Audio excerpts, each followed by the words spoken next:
Current affairs 2024। अगला है, गुजरात के भुज में बने स्मृति वन भूकंप स्मृति संग्रहालय, स्मृति वन भूकंप स्मृति संग्रहालय, स्मृति वन, ठीक है, भूकंप स्मृति संग्रहालय, स्मृति संग्रहालय, स्मृति वन भूकंप स्मृति संग्रहालय। ये क्या है? इसका एक संग्रहालय है जो कि गुजरात के भुज में बना है, ठीक है। ये कहाँ बना है? भुज में। भुज में एक बार बहुत ही भीषण भूकंप आया था, तो ये भुज में बना है। इसका चयन हुआ है जून 2024 में, जून 2024 में। किस लिए चयनित किया गया है? यूनेस्को के प्रिक्स वर्सेल्स संग्रहालय पुरस्कार के लिए। किसके लिए? यूनेस्को के प्रिक्स वर्सेल्स, यूनेस्को के प्रिक्स वर्सेल्स, प्रिक्स वर्सेल्स, ठीक, संग्रहालय पुरस्कार के लिए, संग्रहालय पुरस्कार के लिए, ठीक है। मतलब कि स्मृति वन एक संग्रहालय का नाम है, भूकंप स्मृति संग्रहालय है। ये गुजरात के भुज में है और जून 2024 में यूनेस्को, किसके लिए? यूनेस्को के प्रिक्स वर्सेल्स संग्रहालय पुरस्कार के लिए इसका चयन हुआ है, ठीक।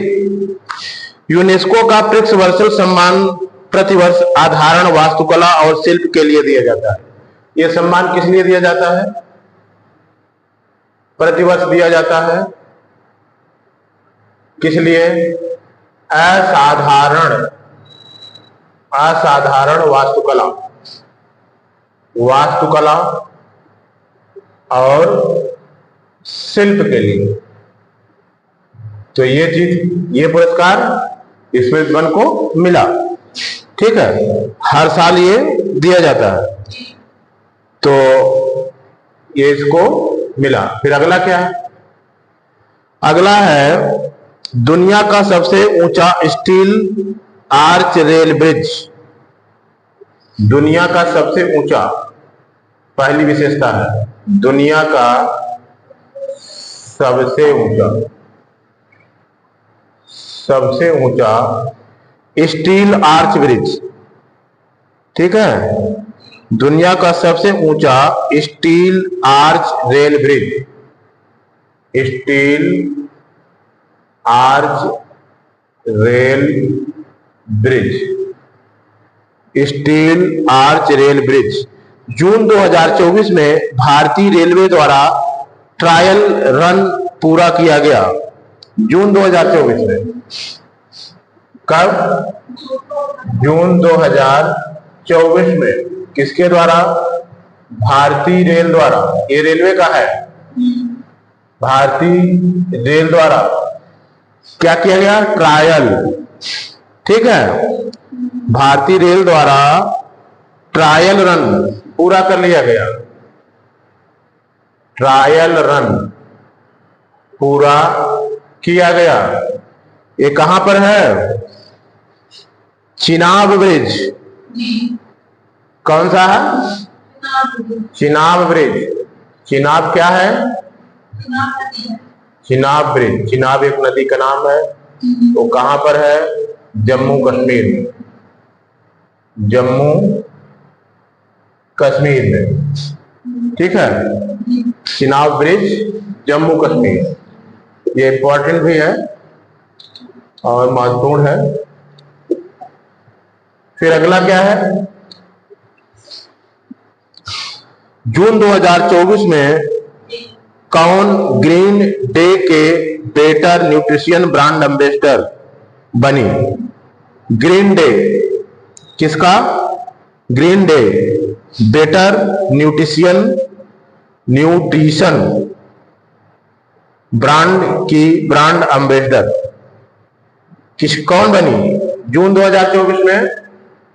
जून 2024 में बनी कौन? PV Sindhu. PV Sindhu. PV Sindhu क्या बनी? Brand ambassador. ब्रांड एम्बेसडर, ठीक है। क्या बनी? ब्रांड एम्बेसडर बनी। ब्रांड एम्बेसडर, ठीक है। ब्रांड एम्बेसडर किस लिए बनाया जाता है? प्रमोशन के लिए, है ना। मेन उद्देश्य प्रमोशन ही होता है, इसीलिए नामी गिरामी हस्तियों को बनाया जाता है। ब्रांड एम्बेसडर, ब्रांड एम्बेसडर बनाया गया किसको? ग्रीन डे के better nutrition brand. Better nutrition brand. Better nutrition brand, ठीक। ग्रीन डे, है ना। फिर अगला है, हाल ही में नीले रंग की चींटियों की नई प्रजाति की खोज हुई। कहां पर? अभी तक नीले रंग की चींटी देखे हो? नीले रंग की चींटियों की नई प्रजाति देखने को मिली। खोज हुई मतलब कि खोज हुई, पहले से थी, खोजा नहीं गया था। खोज हुई कहां पर? अरुणाचल प्रदेश में। अरुणाचल प्रदेश में। अरुणाचल प्रदेश में नीले रंग की चींटियों की खोज हुई, ठीक है। हाल ही में किस राज्य ने भारत की पहली एस्ट्रो टूरिज्म पहल का अनावरण किया? एस्ट्रो टूरिज्म पहल, ये क्या है? एस्ट्रो टूरिज्म पहल। एस्ट्रो टूरिज्म पहल, इसका अनावरण किसने किया? उत्तराखंड ने। अनावरण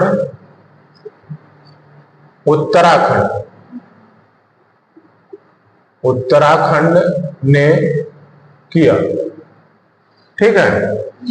इसके बाद एस्ट्रो टूरिज्म का अनावरण उत्तराखंड ने किया। नई दिल्ली स्थित सेना का वह अस्पताल जहां अत्याधुनिक त्वचा बैंक जून 2024 में खोला गया। कौन सा? अत्याधुनिक त्वचा बैंक।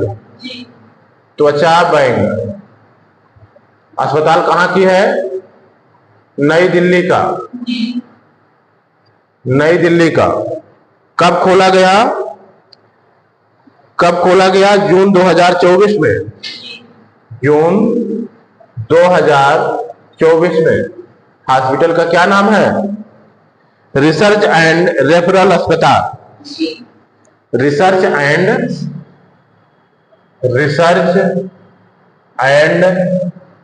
रेफरल अस्पताल।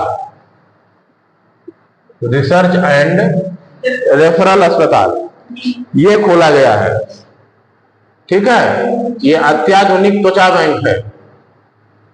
अत्याधुनिक त्वचा बैंक, ठीक। फिर अगला है, जून 2024 में किस राज्य ने पीएम श्री पर्यटन हवाई सेवा का शुभारंभ किया? कौन सा? पीएम श्री पर्यटन हवाई सेवा। पर्यटन का उद्देश्य है उसका, है ना। पीएम श्री पर्यटन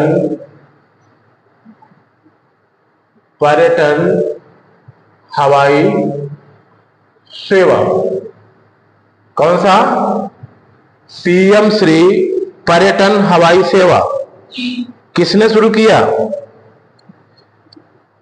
वह राज्य का नाम बताइए। जून 2024 में मध्य प्रदेश ने शुभारंभ किया। जून 2024 में किसने शुभारंभ किया? मध्य प्रदेश ने। मध्य प्रदेश, ठीक, मध्य प्रदेश ने शुभारंभ किया। ठीक है। पीएम श्री पर्यटन हवाई सेवा का वह राज्य जिसने बाल विवाह पर अंकुश लगाने के लिए क्या शुरू किया? निजुत मोइना योजना। निजुत मोइना योजना जी। निजुत मोइना योजना जी। पहला प्रश्न, निजुत मोइना योजना किस लिए है? तो ये है बाल विवाह पर अंकुश लगाने के लिए। बाल विवाह पर अंकुश के लिए, ठीक है, अंकुश के लिए। तो ये निजुत मोइना योजना किस राज्य की है? असम की। किसका है? असम राज्य का ये योजना है, जिसका उद्देश्य है कि बाल विवाह को रोकना। जून 2024 में उत्तराखंड स्थित जोशीमठ का नाम बदलकर क्या कर दिया गया? आपको पता ही है कि उत्तराखंड में कौन सा मठ है? उत्तराखंड, उसका नाम था जोशीमठ। ठीक है, जोशीमठ। इस समय नाम परिवर्तन तो हो ही रहा है। तो जोशीमठ का नाम कब परिवर्तित किया गया? जून 2024 में। जून 2024 में क्या नाम किया गया? ज्योतिर्मठ। ठीक है, नाम क्या किया गया? ज्योतिर्मठ। ज्योतिर्मठ, ठीक है, ज्योतिर्मठ। ये इसका नाम जोशीमठ का नाम बदल करके ज्योतिर्मठ कर दिया गया। अमेरिकी अंतरिक्ष एजेंसी नासा भारत के किस आईआईटी के साथ मिलकर मल्टी ड्रग प्रतिरोधी रोग जनकों पर शोध कर रहा है? मल्टी ड्रग प्रतिरोधी रोग जनक, मल्टी ड्रग प्रतिरोधी रोग जनक, ठीक है, एक इसी पर शोध हो रहा है। मल्टी ड्रग प्रतिरोधी जनक पर रिसर्च हो रहा है, शोध हो रहा है। ठीक है, अब कर कौन रहा है? शोध कौन कर रहा है? अमेरिकी एजेंसी, अंतरिक्ष एजेंसी नासा। अमेरिकी अंतरिक्ष एजेंसी नासा कर रहा है, लेकिन अकेले नहीं, भारत की एक संस्था के सहयोग से। ठीक है, भारत के एक संस्था के सहयोग से, मतलब के साथ मिलकर। वो है संस्था का नाम आईआईटी मद्रास। आईआईटी मद्रास संस्था कौन है? आईआईटी मद्रास। इसी पर यह शोध हो रहा है, आईआईटी मद्रास। जून 2024 में कौन भारतीय नौसेना की पहली महिला हेलीकॉप्टर पायलट बनी? प्रश्न क्या है? महिला हेलीकॉप्टर पायलट, महिला हेलीकॉप्टर पायलट, हेलीकॉप्टर पायलट महिला वर्ग में।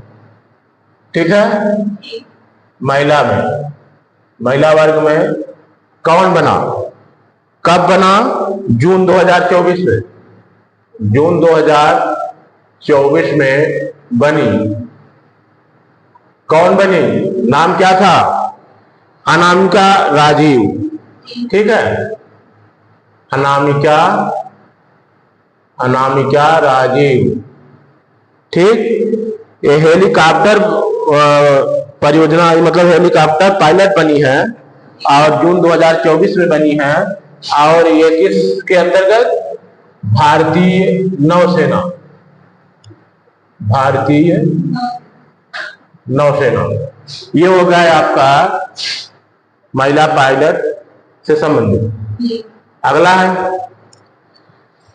वर्ल्ड इकोनॉमिक फोरम द्वारा जून 2024 में जारी दुनिया के 146 देशों की ग्लोबल जेंडर गैप इंडेक्स। पहले तो ये जानिए कि global gender gap index, global gender gap index सामान्य रूप से ये क्या है? साधारण शब्दों में इसको हम क्या कह सकते हैं? ग्लोबल जेंडर गैप इंडेक्स एक इंडेक्स है, ये 2024 में भी जारी हुआ। ये बताता है कि जेंडर के आधार पर इक्वलिटी में कितनी अच्छाई है, कितना कहीं का अच्छा है, कितना कहीं का बुरा है। ठीक, जेंडर के आधार पर किसी प्रकार का गैप तो नहीं है, अगर है तो कितना है, उसी का ये माप है। ठीक, ग्लोबल जेंडर गैप इंडेक्स। और ये कौन जारी करता है? ग्लोबल, इसका नाम, संस्था का नाम है world economic forum, world economic forum. ठीक है, ये कब जारी हुआ? अभी जून 2024 में। ठीक है, जून 2024 में, जून 2024 में ये इंडेक्स जारी किया गया। ग्लोबल, कौन सा? Global gender gap index. इसमें कितने देशों को शामिल किया गया? 146 देशों को शामिल किया गया। कहने का मतलब है कि 146 देशों के डाटा इकट्ठा किए गए, 146 देशों को शामिल किया गया, 146 देशों की स्थिति का अध्ययन किया गया। ठीक, अब वहां पर भारत की स्थिति क्या है? भारत को कौन सी रैंक प्रदान की गई? भारत को इस गैप इंडेक्स में 129वीं रैंक प्रदान की गई, 129वीं रैंक। ठीक है, मतलब क्या हुआ? मतलब कि हमारे यहाँ जेंडर के आधार पर जो गैपिंग है वो बहुत ही ज्यादा है। 146 देशों में, 146 देशों के अध्ययन में हम 129वें नंबर पर है, मतलब नीचे से बहुत नीचे है। ठीक है, 146, 129वीं, कितना नीचे हैं हम? ठीक है, बहुत नीचे है। कितना नीचे हैं हम? ठीक है, बहुत नीचे हैं और स्थिति अच्छी नहीं है। 146 की लिस्ट में 129वें नंबर पर। कहने का मतलब कि हमसे नीचे कितने लोग बचे हैं? 17 लोग केवल हमसे नीचे, 17 लोग हमसे नीचे हैं, बाकी सभी हमसे ऊपर हैं। बाकी सभी की जो जेंडर के आधार पर जो अधिकारों की गैपिंग है, सभी की हमसे बेहतर है। 17 लोग हमसे खराब स्थिति में हैं। ठीक, 17 देश। अब हम अगला, जून 2024 में भारत किस ग्रीन हाउस गैस का दुनिया का दूसरा सबसे बड़ा स्रोत बनकर उभरा? दुनिया का, अब पहले तो ये जान जाइए कि ग्रीन हाउस क्या होता है। ग्रीन हाउस इफेक्ट, जो भी ग्रीन हाउस इफेक्ट पैदा करे वो ग्रीन हाउस, जो भी गैस पैदा करे वो ग्रीन हाउस गैस है। मतलब कि जो कार्बन सोखने में, जिसके कारण कार्बन की सांद्रता बढ़ती हो, वो सभी ग्रीन हाउस गैसें हैं। ठीक, अब हमारा क्वेश्चन क्या है? हमारा क्वेश्चन ये है कि जून 2024 में भारत किस ग्रीन हाउस गैस का दुनिया का दूसरा सबसे बड़ा स्रोत बनकर उभरा? कब? जून 2024 में। ठीक, भारत ग्रीन हाउस गैस का दूसरा सबसे बड़ा स्रोत बन के उभरा। दूसरा सबसे बड़ा स्रोत बनकर उभरा। वो गैस कौन सी है? भारत। ऐसा नहीं कि सभी गैसों का स्रोत हो गया भारत। वो गैस है नाइट्रस ऑक्साइड। कौन सा? Nitrous oxide. Nitrous oxide. Nitrous oxide मतलब N2O है ना, N2O। ये नाइट्रस ऑक्साइड है। इसका ये ग्रीन हाउस गैस है, मतलब ग्रीन हाउस गैस है तो ग्रीन हाउस इफेक्ट पैदा करता है, अर्थात कार्बन की सांद्रता बढ़ने में मदद करता है। ठीक है, और इसी को लाफिंग गैस भी कहा जाता है। कौन सी गैस है? लाफिंग गैस यही है ना। जब सूंघता है तो हंसने लगता है, और इतना हंसता है कि अगर लगातार सूंघाया जाए तो मर भी जाएगा। ठीक है, तो क्या है? Laughing gas. तो भारत इसका दूसरा बड़ा स्रोत है। N2O भारत का वैश्विक स्तर पर 11% उत्सर्जन करता है। इस N2O का उत्सर्जन भारत कितना करता है? 11% अकेले ही। ठीक है, वहीं चीन 16% उत्सर्जन करता है। 11% भारत दे देता है और इस N2O का 16% चीन दे देता है। चीन मतलब कि दादा ये बना हुआ है, तो चीन नंबर 1 पर है नाइट्रस ऑक्साइड के उत्सर्जन में। भारत क्या है? नंबर 2। मतलब ये अच्छी बात नहीं है, मतलब ये गर्व वाली बात नहीं है, ये प्रदूषण में सहायक है, तो ये गर्व वाली बात नहीं है, मतलब ठीक ना। तो ये किसका हाल है? चीन का। चीन हमसे भी टॉप पर है।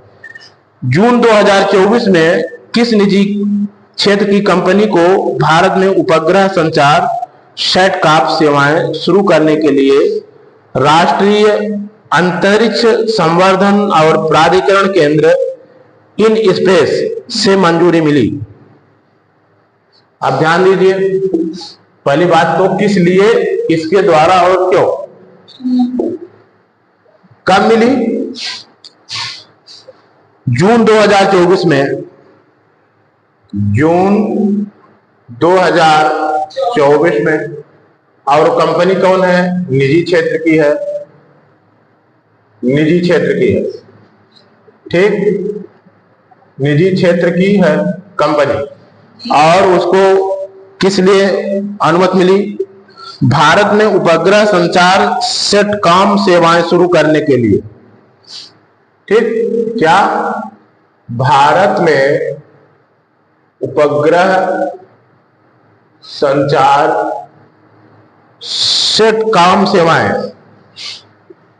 सैटकॉम सेवाएं, उपग्रह संचार सैटकॉम सेवाएं शुरू करने की अनुमति मिली। सेवाएं शुरू करने के लिए कौन? राष्ट्रीय अंतरिक्ष संवर्धन प्राधिकरण केंद्र। किसने दिया? किसने मंजूरी दिया? राष्ट्रीय अंतरिक्ष संवर्धन प्राधिकरण केंद्र।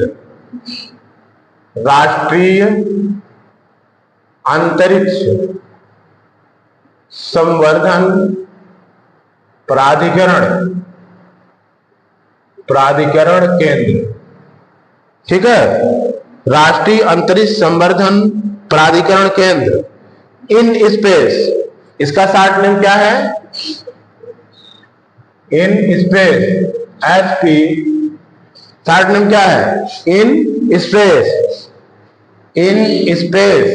ठीक है, इसी ने मंजूरी दी। किसको दी? वो कंपनी कौन है? कंपनी है रिलायंस की सहायक कंपनी है जियो प्लेटफॉर्म। कौन है? जियो प्लेटफॉर्म। और ये रिलायंस की सहायक है। किसकी? रिलायंस की सहायक कंपनी है। ठीक, तो क्वेश्चन क्या है? जून 2024 में निजी क्षेत्र की कंपनी को क्या दिया? भारत में उपग्रह संचार सेवाएं, उपग्रह संचार, भारत में उपग्रह संचार सेटकॉम सेवाओं के लिए किसने मंजूरी दी? राष्ट्रीय अंतरिक्ष संवर्धन प्राधिकरण केंद्र इन स्पेस ने। किसको दी? जियो प्लेटफॉर्म को, जो कि रिलायंस की सहायक कंपनी है। ठीक, तो बात क्लियर हो गई। अब आगे है, आगे क्या है? जून 2024 में मध्य प्रदेश सरकार ने कुनो राष्ट्रीय उद्यान के अलावा किस अन्य वन्यजीव अभयारण्य में चीतों को रखने की घोषणा की? तो उस समय बहुत चर्चा में था जब कुनो राष्ट्रीय उद्यान में चीते आए थे। कहां से आए थे? कुनो राष्ट्रीय उद्यान में चीते नामीबिया से आए थे, है ना। तो चीतों का एक मतलब आश्रय स्थल तो यही हुआ, कुनो राष्ट्रीय उद्यान। ठीक है, इसका नाम तो आप जानते ही हैं, कुनो राष्ट्रीय उद्यान। लेकिन प्रश्न ये है कि जून 2024 में कब? जून 2024 में मध्य प्रदेश सरकार ने, ये कुनो राष्ट्रीय उद्यान कहाँ है? मध्य प्रदेश में। मध्य प्रदेश सरकार ने क्या किया? मध्य प्रदेश सरकार ने क्या निर्णय लिया? एक अन्य वन्यजीव अभयारण्य को शामिल किया। कहां? चीतों को रखने के लिए। मतलब एक और अन्य वन्यजीव अभयारण्य,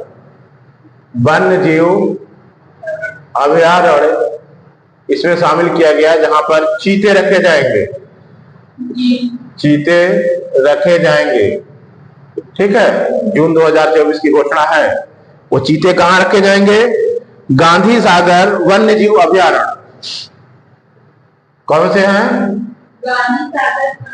गांधी सागर वन्य जीव अभयारण्य। गांधी सागर वन्य जीव अभयारण्य। ठीक, जून 2024 में सिपरी द्वारा परमाणु हथियारों पर जारी एक रिपोर्ट के अनुसार भारत में परमाणु हथियारों की संख्या कितनी है? ठीक, ये 2003 का है आंकड़ा। ठीक, मतलब कि किसने जारी किया? पहले तो ये जानिए, सिपरी।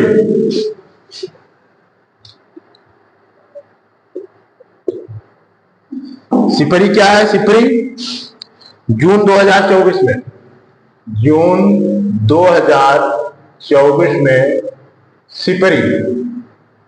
सिपरी ने क्या जारी किया?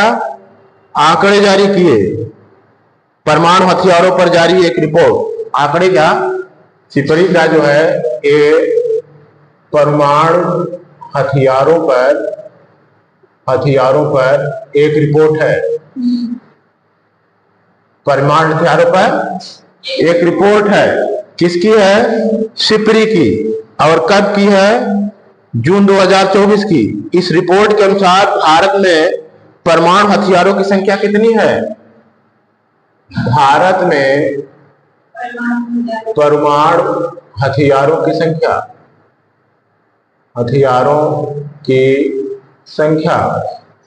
ठीक है, परमाणु हथियारों की संख्या, जिसमें रूस और अमेरिका दादा हैं। ठीक है, तो भारत में कितनी संख्या है? 172, 2003,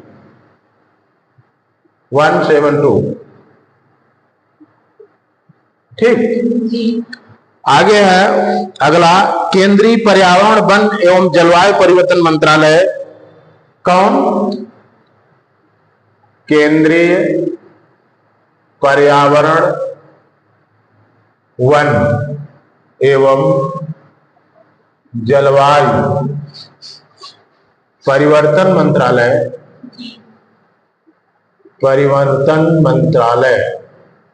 केंद्रीय पर्यावरण वन एवं जलवायु परिवर्तन मंत्रालय। ने जून 2024 में बिहार के किन दो स्थलों को अंतर्राष्ट्रीय महत्व की नवीनतम आर्द्रभूमि के रूप में अधिसूचित किया? कब किया? जून 2024 में। स्थल कहां के हैं? बिहार के। ठीक है, किस रूप में किया? अंतर्राष्ट्रीय महत्व की नवीनतम आर्द्रभूमि के रूप में। ठीक है, अंतर्राष्ट्रीय महत्व की नवीनतम आर्द्र भूमि के रूप में ये दोनों कौन है? बहुत महत्वपूर्ण भी है। ठीक है, आर्द्र भूमि के रूप में अधिसूचित किया। आर्द्र भूमि के रूप में अधिसूचित किया। आर्द्र भूमि या रामसर स्थल, दोनों बातें हैं। आर्द्र भूमि या रामसर स्थल। रामसर स्थल क्यों कहा जाता है? क्योंकि रामसर नामक स्थान में एक सम्मेलन हुआ था, उसी से आर्द्र भूमि संबंधित समझौते हुए थे, वहीं से शुरुआत होती है, इसलिए आर्द्र भूमि कहा जाता है। वो दोनों स्थल कौन थे? नकटी और नागी पक्षी अभयारण्य। कौन?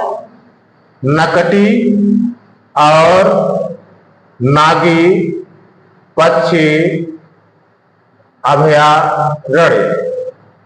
नकटी और नागी, दो नाम याद रखिएगा, नकटी और नागी पक्षी अभयारण्य दोनों कहां के हैं? बिहार के हैं। ठीक है, 12 जून 2024 को आंध्र प्रदेश की आधिकारिक राजधानी किसे घोषित किया गया? अभी तो राजधानी बन रही थी ना, आंध्र प्रदेश और तेलंगाना जब दोनों एक ही, तो राजधानी कहां थी? हैदराबाद, है ना। लेकिन जब आंध्र प्रदेश और तेलंगाना दोनों अलग हो गए तो क्या हुआ? आंध्र प्रदेश तेलंगाना जब दोनों अलग हो गए तो एक तो हुआ आंध्र प्रदेश, दूसरा हुआ तेलंगाना, है ना। तो ये तेलंगाना में ये जो स्थित के अनुसार जो हैदराबाद था वो तेलंगाना में पड़ा, है ना। तो जो राजधानी तेलंगाना की हुई हैदराबाद बनी रही। आंध्र प्रदेश की नई राजधानी निर्माणाधीन थी। क्या थी? निर्माणाधीन थी। तो इसी की घोषणा कब की गई? 12 जून 2024 को आधिकारिक रूप से। कब? 12 जून 2024 को आधिकारिक रूप से राजधानी घोषित किया गया। राजधानी घोषित किसका? आंध्र प्रदेश का। और किसको? अमरावती को। ठीक है, अमरावती को, है ना। अमरावती को राजधानी घोषित किया गया। ठीक है, किसका? आंध्र प्रदेश का। ठीक, और आगे क्या है? मई 2024 में किस राज्य के उच्च न्यायालय ने अपनी महिला कर्मचारियों के लिए मासिक धर्म अवकाश नीति शुरू की? कब शुरू की? मई 2024 में। ठीक है, मई 2024 में। और किस राज्य, किस उच्च न्यायालय ने? उच्च न्यायालय कहां का है? ये उच्च न्यायालय है सिक्किम का। ठीक है, सिक्किम उच्च न्यायालय में। यही प्रश्न हमारा है कि उच्च न्यायालय कहां का है, तो यह है सिक्किम उच्च न्यायालय। सिक्किम उच्च न्यायालय ने क्या शुरू किया? अपने महिला कर्मचारियों के लिए। ठीक है, सिक्किम उच्च न्यायालय ने शुरू किया अपने महिला कर्मचारियों के लिए मासिक धर्म अवकाश नीति।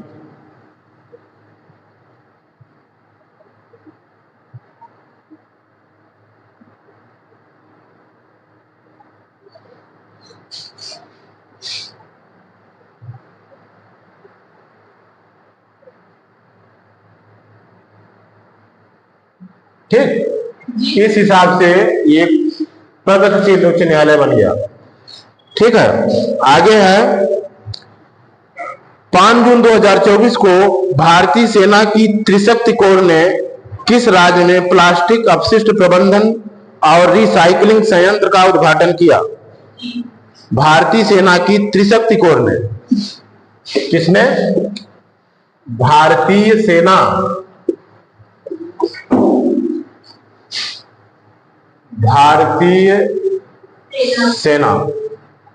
की त्रिशक्ति कोर ने, ठीक है, त्रिशक्ति कोर ने क्या शुरू किया? प्लास्टिक अपशिष्ट प्रबंधन और रिसाइकलिंग संयंत्र। प्लास्टिक प्रबंधन, ठीक है, प्लास्टिक अपशिष्ट होता है, समझ रहे हैं ना? अपशिष्ट मतलब प्लास्टिक की खराब वस्तुएं, ठीक है, या यूज्ड वस्तुएं। प्लास्टिक अपशिष्ट प्रबंधन और रिसाइकलिंग, अपशिष्ट प्रबंधन और रिसाइकलिंग क्या है? रिसाइकलिंग मतलब कोई खराब चीजें उसको फिर से नया, हाँ, उसको गला करके फिर से नया सामान बना दे, रिसाइकलिंग, उसी को कहते हैं रिसाइकलिंग। ठीक है, रिसाइकलिंग संयंत्र का उद्घाटन किया। संयंत्र का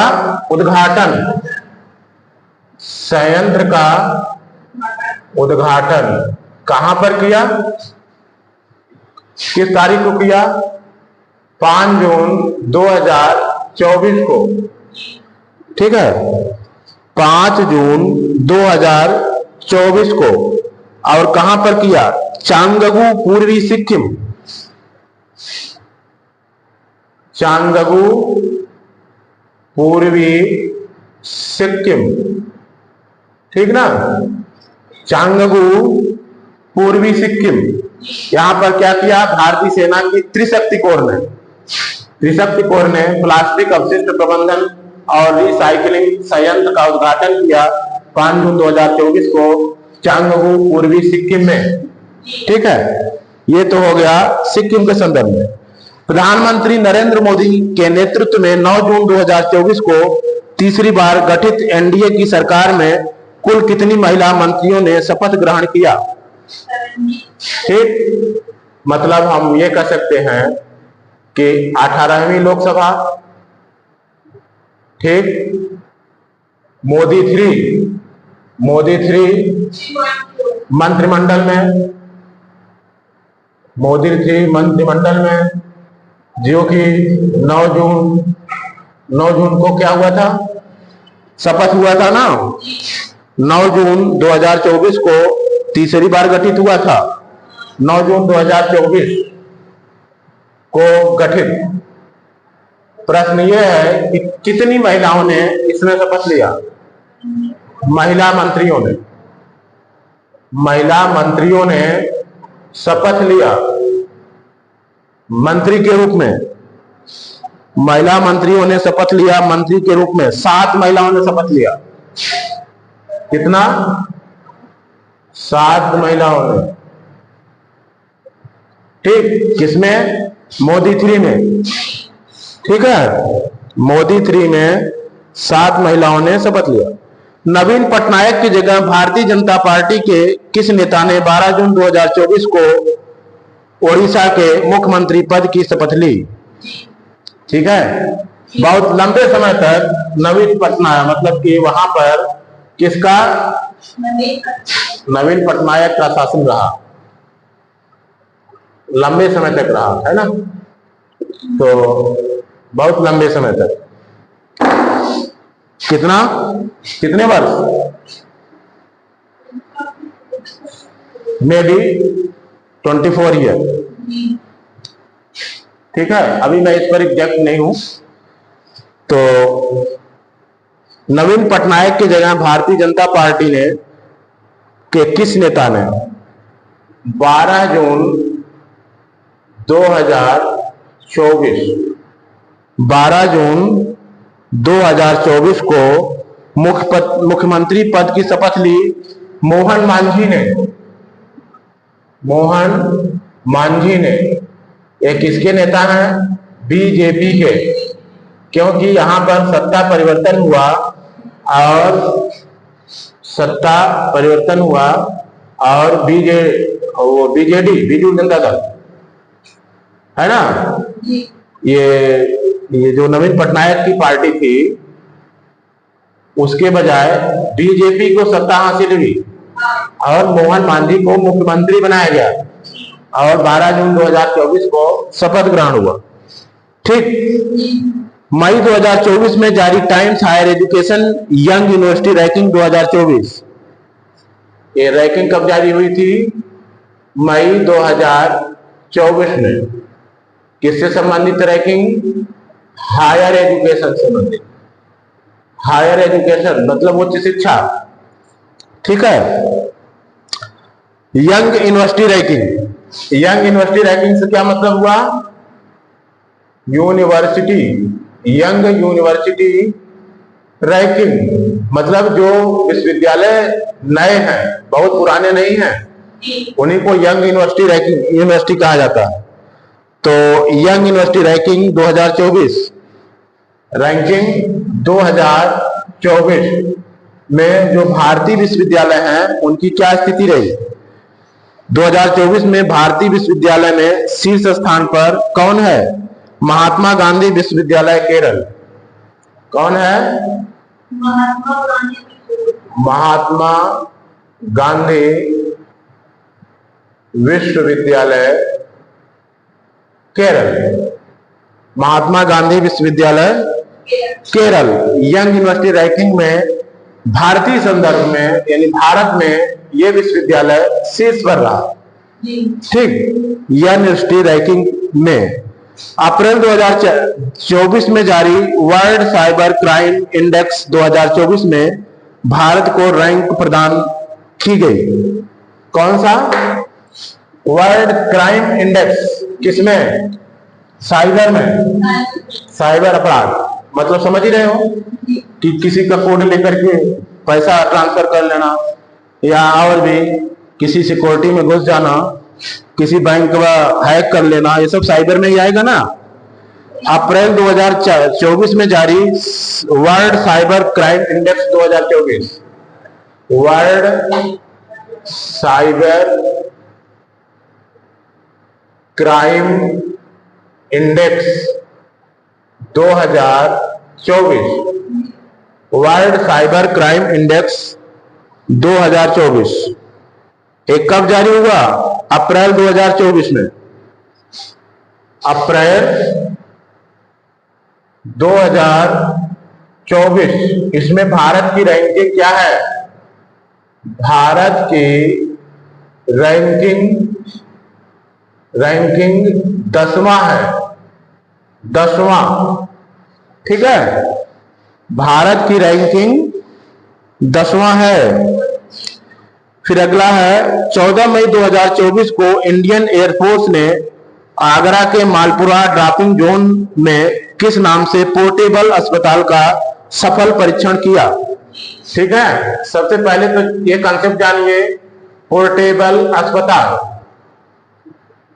आमतौर पर क्या होता है, हम बीमार होते हैं तो हम कहाँ जाते हैं? हॉस्पिटल में। ठीक। अगर कहीं हताहतों की संख्या, कहीं कोई एक्सीडेंट हो गया, हताहत इकट्ठे हो गए, संख्या उनकी ज्यादा है, तो सभी ले जाने की बजाय स्वयं हॉस्पिटल ही वहां पहुंच जाए तो उसी को पोर्टेबल हॉस्पिटल कहा जाएगा। ये कंसेप्ट है कि पोर्टेबल हॉस्पिटल ही पहुंच जाए, हॉस्पिटल ही वहां पहुंच जाए तो ये पोर्टेबल हॉस्पिटल है। ठीक है।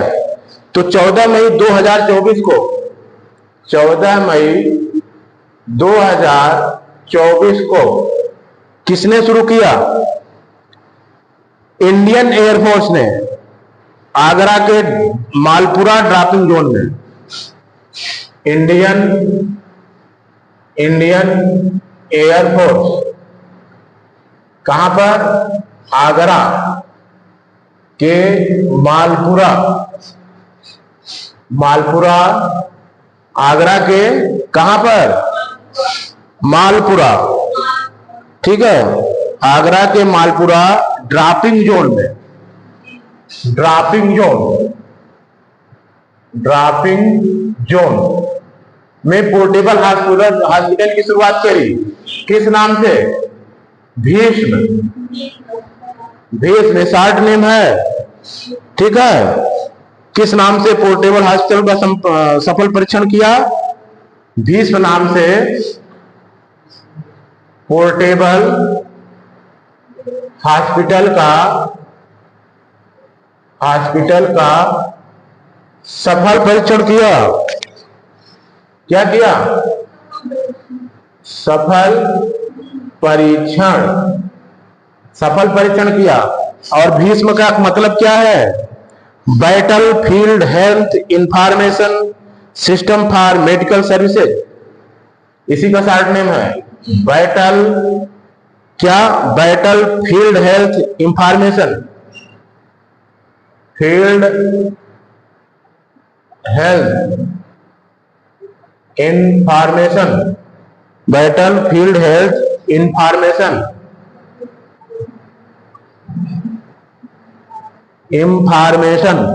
ठीक है।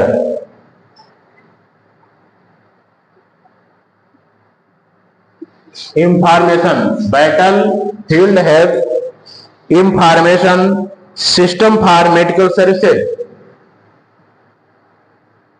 सिस्टम फॉर मेडिकल सर्विसेज, ठीक। इसी का शॉर्ट नेम है भीष्म। भारत का वह महाकाव्य जिसकी पांडुलिपि को मई 2024 में यूनेस्को की मेमोरी ऑफ द वर्ल्ड की सूची में शामिल किया गया। ये भी इंपॉर्टेंट है, इसको भी ध्यान में रखे रहिएगा, ठीक। क्या है? पहले तो किसको शामिल किया गया? महाकाव्य पांडुलिपि, ठीक। किस में शामिल किया गया? यूनेस्को की मेमोरी ऑफ द वर्ल्ड, ठीक है। यूनेस्को की memory of the world, memory of the world, ये सूची है, इसी सूची में शामिल किया गया, शामिल किया गया। कब किया गया?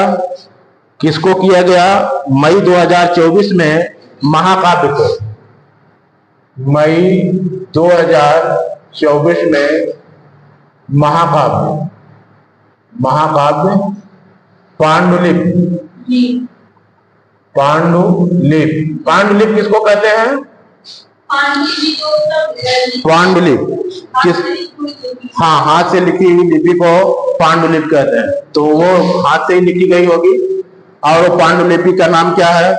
रामचरितमानस, ठीक है।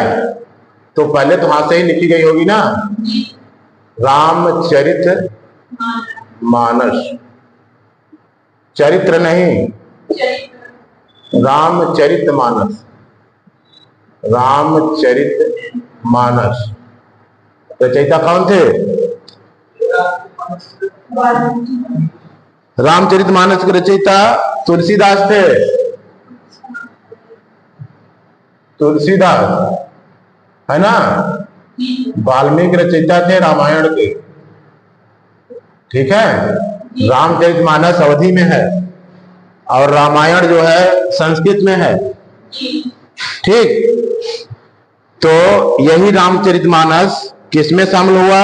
यूनेस्को की memory of the world, UNESCO की मेमोरी ऑफ द वर्ल्ड कब शामिल हुआ? मई 2024 में। ये क्या है? महाकाव्य है, पांडुलिपि है, नाम क्या है? रामचरितमानस, ठीक। क्लियर हो गया? फिर अगली बात क्या है? 14 मई से 25 मई 2024 के बीच फ्रांस कांस शहर में आयोजित 77वें कांस फिल्म फेस्टिवल के प्रतिष्ठित पाम डी और कैटेगरी में 30 वर्ष बाद किस भारतीय फिल्म को नॉमिनेट किया गया था? All we imagine as life. पहले प्रश्न क्या है? मई 2024, मई से 25 मई 2024। जी। कब से? 14 मई से 25 मई 2024 को ये कहाँ हुआ था? के बीच फ्रांस के कान शहर में आयोजित 77वां कांस फिल्म फेस्टिवल, 77वां कांस फिल्म फेस्टिवल, ये फेस्टिवल कहाँ हुआ था? कांस शहर, कहाँ? फ्रांस में। ठीक है, आसान क्लियर हो गया। 19 मई से 25 मई के बीच 77वां कांस फिल्म फेस्टिवल, कांस शहर, फ्रांस। ठीक है, यहां पर क्या हुआ था? भारत की ओर से फिल्म को नॉमिनेट किया गया 30 वर्ष बाद। किस में? प्रतिष्ठित पाम डी और कैटेगरी में। प्रतिष्ठित पाम डी और कैटेगरी, पाम डी और कैटेगरी। ठीक है, किसको किया गया? नॉमिनेट किया गया 30 वर्ष बाद।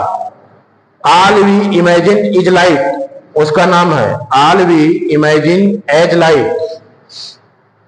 All we imagine as light, all we imagine as life. Payal Kapadia, Payal Kapadia. ठीक है, पायल कापड़िया।